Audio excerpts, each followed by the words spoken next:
Palazzetto dello Sport che finalmente offre un grandissimo colpo d'occhio, 3-1. Batte a tutta, ancora una battuta forte da parte di Jensen e poi il muro di Rokmovic che sembra rivolgere lo sguardo proprio ai suoi fans arrivati da Maribor. 4-1. Grande avvio e c'è il time out chiesto dal vero volley Monza. Andiamo quindi a vedere le giocate tutte alquanto prevedibili, invece qui si insiste su Magalini, palla per Modric, altro punto per lo sloveno, segnalata dal mio cellulare, attacca Modric, 5-2, 14 per Verona, batte su Asparov, Spirito, Modric, il muro tocca appena, lui è bravo a passare e adesso conduce Monza per 3-2, Spirito su Rokmovic, 26 punti ed è uno pari la situazione.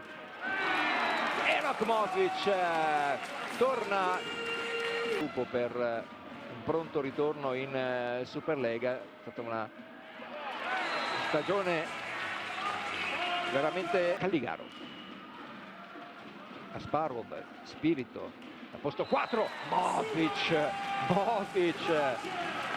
naturalmente grandi margini di miglioramento, muro ben piazzato e palla fuori, altro punto per Verona 14, l'abbiamo detto più volte, 2-0 per Piacenza, adesso 8-2 per Piacenza nel terzo set, ha mollato letteralmente la squadra calabrese. Modena-Padova 2-0, 11-9 nel terzo set, sconfitta che si può ritenere indolore se arriverà per Padova. Tutta potente, in difficoltà Asparov, in bagger Bonami, attacco molto staccato ma vincente da parte di Modric. Grande esitazione da parte di David Schiba, Spirito palleggia ancora per Modric, mani fuori ed è il primo punto, il punto che apre il quarto set. Bonami, Spirito, spinge il pallone di là, Modric, servizio di Giulio Magalini, Calligaro su 3 metri, l'attacco, attenzione alla difesa di Spirito e poi Rokmovic,